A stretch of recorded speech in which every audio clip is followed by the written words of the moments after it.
Hello everyone and आज के इस लेक्चर में हम लोग पढ़ने जा रहे हैं कंट्रोल स्टेटमेंट के बारे में। तो आज हम टॉपिक डाल देते हैं हमारा control statement. Control statements basically होते क्या है, इनके अंदर हम लोग कंट्रोल करते हैं, कंडीशंस अप्लाई करते हैं स्टेटमेंट्स के ऊपर। मतलब जो भी हम प्रोग्राम बनाने जा रहे हैं, अभी तक वो नॉर्मली एग्जीक्यूट हो रहे थे, बट अब हम उन कंडीशन जो हमारे प्रोग्राम्स हैं उनके ऊपर एक कंडीशन सेट कर देंगे, जिसके बिहाफ पे ये देखा जाएगा कि अगर कंडीशन ट्रू होती है तो प्रोग्राम रन होगा, अदरवाइज प्रोग्राम नहीं रन होगा।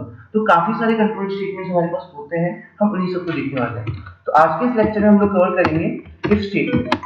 अब सबको पता होता है बेसिकली, जिन लोगों ने सी वगैरह पढ़ा होता है कि इफ स्टेटमेंट यूज कहाँ होता है, बट बेसिकली जब हमको कोई प्रोग्राम दिया जाता है तो हम कंफ्यूज हो जाते हैं कि हमें पता नहीं होता है कि हम कौन सा स्टेटमेंट कहाँ लगा है।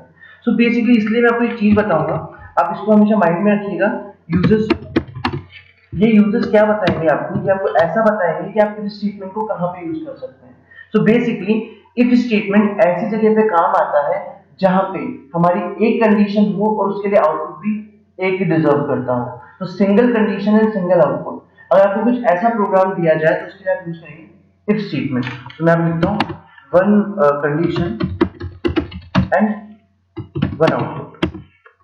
सो बेसिकली हम इसके लिए यूज करने वाले हैं इफ स्टेटमेंट को।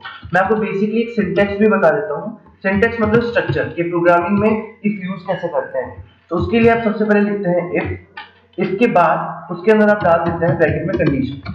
कंडीशन डालने के बाद आप दो ब्रैकेट्स लगाएंगे और इसके अंदर जो भी आपके स्टेटमेंट्स हैं, जो भी आपके प्रोग्राम्स हैं, वो आप यहाँ लिखेंगे। अगर आपकी कंडीशन ट्रू होती है तो स्टेटमेंट रन होंगे, अगर आपकी कंडीशन फॉल्स होती है तो याद रखिएगा कोई भी आउटपुट नहीं आएगा, क्योंकि यहाँ पे जो हमारी स्टेटमेंट है वो सिंगल कंडीशन और सिंगल आउटपुट पे ही वर्क करता है। So that's it for this lecture. Thank you.